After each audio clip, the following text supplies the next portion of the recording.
Pernah kepikiran nggak, kenapa sih peristiwa-peristiwa besar di dunia ini kadang terasa seperti udah ada skenarionya? Nah, dalam pembahasan kali ini, kita bakal coba bongkar satu teka-teki geopolitik modern yang akarnya ternyata nyambung ke sebuah rencana teologis yang umurnya udah ratusan tahun. Dan arsitek di baliknya, wah ini orang yang mungkin paling nggak Anda duga. Oke, kita mundur sedikit ke sebuah momen yang super tegang di Timur Tengah. Amerika Serikat dan Iran udah diambang perang. Sebuah serangan diluncurkan dan semua orang di dunia nahan nafas, nungguin balasan Iran yang pasti bakal dahsyat. Tapi yang terjadi malah bikin semua orang garuk-garuk kepala. Iran cuma nembakin beberapa rudal ke pangkalan Amerika yang kosong. Aneh kan? Kenapa responsnya selemah itu? Menurut sumber kami, jawabannya cukup mengejutkan. Respons yang lemah itu ternyata disengaja. Tujuannya bukan buat mendinginkan suasana, tapi justru sebaliknya, buat membakar amarah rakyatnya sendiri. Ini tuh mirip taktik Romawi kuno, di mana seorang jenderal sengaja nahan pasukannya biar mereka makin marah, makin semangat buat perang. Idenya sama, pemerintah Iran lagi nabung kemarahan rakyatnya untuk sebuah konflik yang jauh lebih besar nanti. Tapi tunggu dulu, ini bukan sekedar taktik militer biasa. Menurut sumber kami, insiden ini cuma satu adegan kecil dalam sebuah drama raksasa yang naskahnya udah ditulis berabad-abad lalu. Sebuah naskah yang digerakkan oleh ideologi tersembunyi tapi sangat kuat yang katanya membentuk kebijakan luar negeri Anglo-Amerika, Zionisme Kristen. Jadi apa sih sebenarnya Zionisme Kristen itu? Gampangnya gini, ini adalah keyakinan bahwa sejarah dunia itu kayak sebuah drama ilahi yang punya beberapa babak. Dan menurut mereka, kita ini lagi ada di babak terakhir sebelum kiamat. Tapi ada syaratnya. Biar babak terakhir ini bisa dimulai, serangkaian peristiwa spesifik yang ada di dalam nubuat harus diwujudkan dulu di dunia nyata. Nah, coba lihat daftar periksa ini. Ini yang bikin merinding. Langkah pertama, Israel berdiri lagi sebagai sebuah negara. Udah kejadian kan, tahun 1948? Checklist. Selanjutnya, semua orang Yahudi harus kumpul di sana. Terus, kubah batu atau Dome of the Rock di Yerusalem harus dihancurkan buat bangun bait suci ketiga. Ini bakal memicu perang super besar yang disebut Gog dan Magog. Dan di puncaknya, di pertempuran Armageddon, pas Israel udah di ujung tanduk, Yesus bakal datang lagi. Kalau skenario ini beneran diikuti sampai akhir, sumber kami memprediksi 3 hal besar bakal terjadi. 1. Imperium Amerika harus runtuh, mungkin lewat perang besar di Iran. Kenapa? Karena di dalam nubuat akhir zaman ini nggak ada peran buat Amerika. 2. Kubah batu harus hancur, yang bakal menyulut perang antara dunia Islam melawan Israel. Dan 3. Gelombang kebencian di seluruh dunia bakal memaksa orang-orang Yahudi buat pulang ke Israel.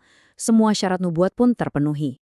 Pertanyaan besarnya sekarang, dari mana sih datangnya ideologi yang sebegitu kuatnya sampai bisa, menurut argumen ini ya, menyetir kejadian-kejadian di dunia ke arah akhir yang udah ditentukan? Jawabannya bakal bikin Anda kaget. Percaya atau enggak, arsitek di balik semua ini menurut sumber kami adalah Sir Isaac Newton. Ya, Newton yang itu. Bapak ilmuwan modern, penemu kalkulus, orang yang ngomongin gravitasi gara-gara apel jatuh. Dialah yang dituduh sebagai perancang kerangka teologis yang secara diam-diam membentuk dunia kita sampai sekarang. Oke, ada 3 sisi kehidupan Newton yang jarang banget dibahas di buku sekolah, dan ini adalah kuncinya. Pertama, Newton sendiri lebih menganggap dirinya teolog, bukan ilmuwan. Kedua, dia itu anggota perkumpulan rahasia yang sangat berpengaruh. Dan ketiga, dia bisa dibilang sebagai pendiri Badan Intelijen Inggris pertama. Yuk kita bedah satu-satu. Buat Newton, sains dan Tuhan itu satu paket. Hukum geraknya itu bukan cuma rumus fisika, tapi bukti adanya Tuhan. Lihat deh, hukum pertamanya bilang benda diam butuh kekuatan dari luar buat bergerak. Buat dia, itu bukti harus ada penggerak utama yang memulai alam semesta ini, Tuhan. Hukum-hukum lainnya nunjukin alam semesta ini teratur banget, yang artinya pasti ada perancang agung di baliknya. Jadi, setiap penemuan ilmiahnya itu kayak menemukan ayat suci baru. Newton menghabiskan sebagian besar hidupnya bukan buat fisika, tapi buat memecahkan kode terbesar, Alkitab. Baginya, Alkitab itu bukan cuma kumpulan cerita, tapi pesan terenkripsi dari Tuhan. Dan dia yakin, dengan matematika, dia bisa membongkar rencana ilahi untuk sejarah manusia. Dari riset inilah lahir karya yang kemudian jadi semacam kitab suci buat gerakan Zionisme Kristen. Jelas, ide-ide Newton ini radikal dan berbahaya banget buat zamannya. Jadi, semua itu dijaga dan disebarkan secara diam-diam lewat perkumpulan rahasia. Dari Inggris, kerangka teologis ini dibawa menyeberangi Samudra Atlantik sampai ke Amerika. di mana ajaran ini dianut oleh tokoh-tokoh penting seperti para bapak pendiri Amerika Serikat. Nah, ini bagian terakhir yang menyatukan semuanya. Newton itu bukan cuma pemikir, dia juga eksekutor. Waktu dia jadi kepala percetakan uang kerajaan, Royal Mint, dia membangun jaringan mata-mata yang super kejam buat ngejar pemalsu uang. Jaringan inilah yang jadi cikal bakal Badan Intelijen Inggris. Jadi, dia nggak cuma merancang teologinya, dia juga membangun mesin kekuasaannya, yaitu Imperium Anglo-Amerika, yang nantinya dipakai buat ngejalanin rencana teologis itu. Disinilah letak konflik utamanya, dan ini penting banget buat kita pahami. Yudaisme Ortodoks dan Zionisme Kristen itu pada dasarnya bertentangan. Yudaisme mengajarkan untuk sabar, menunggu Mesias yang diutus sesuai kehendak Tuhan. Sebaliknya, Zionisme Kristen justru mengajarkan manusia harus bertindak, harus mendirikan Israel, harus membangun kembali Bait Suci, tujuannya buat memaksa tangan Tuhan dan mempercepat kedatangan Yesus. Bagi penganut Yudaisme sejati, ini adalah penistaan terbesar. Ini sama saja kayak mencoba memerintah Tuhan.